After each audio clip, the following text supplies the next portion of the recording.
So guys आज चाहिँ म डाभिडलाई प्र्याङ्क गर्दैछु।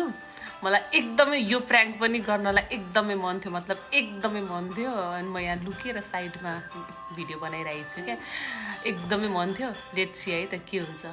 मैले अलरेडी यहाँ चक्लेट लगाइसकेँ, अनि अब यसलाई टिस्यु पेपर लिएर आइज भनेर गर्नुपर्छ। हेरौँ है त प्र्याङ्क कस्तो हुन्छ। एक्साइटेड।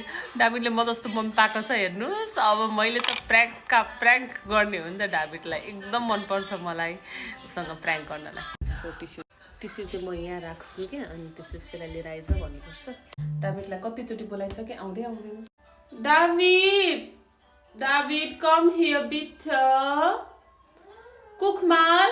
ओ माई डाभिड यहाँ आउँदा मामी देखाउँछु। यहाँ आउ न डाभिड कुकमाल हियर। बुझ्यो कि क्या हो प्र्याङ्क गर्न लायो भनेर आउँदैन त, न त बनाउनु बित्तिकै आउँथ्यो। प्र्याङ्क गर्न कहाँ सजिलो छ र, आउँदैन। यो प्र्याङ्क गर्न लायो भनेर बुझ्यो कि क्या हो डाभिडले। ओ गड, मेरो छोरा 10 मिनट भइसक्यो, म कति बोलाइसकेँ, आउँदैन त बा। भिडियो लामो हुन्छ भनेर मैले नखिचेको, आउँदै नआउने। ल बल्ल ओके रे, आउँदैछ। ओके भनेपछि बल्ल आउँछ। उसले ओके नभनेपछि आउँदैन। मिस्टर के कमेन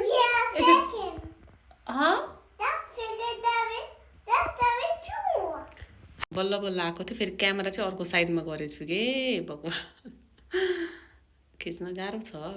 ल बल्ल आउँछु भनेको छ, आएको थियो। ओके यहाँ आऊ न। मैले त मागेकै छैन त। ओ थ्याङ्क यू। डाभिड पापीहरू देऊ न। कस्तो ल, देऊ न मामीलाई पापीहरू देऊ न प्लिज। पापीहरू देऊ न। ओ नाइ डाभिड बिट देऊ न, लाउँछु भने। देऊ प्लिज, देऊ न प्लिज।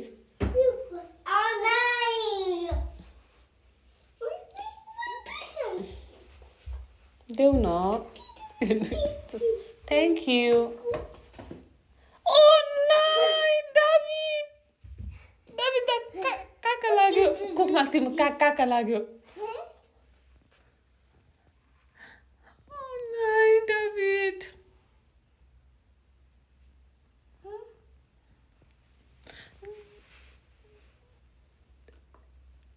हेर त मलाई प्र्याङ्क गर्यो मेरो छोरो।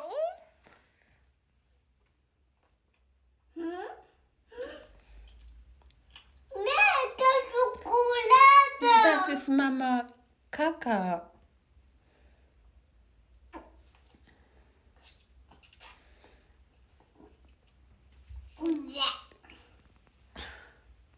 यो कस्तो खालको प्र्याङ्क भयो हो मेरो। ओ गड, मेरो छोरोले ला प्र्याङ्क त गडबड पो भयो त गाइज। डाभिड त्यो चोकोलाडो हो? Where was to? Chocolate.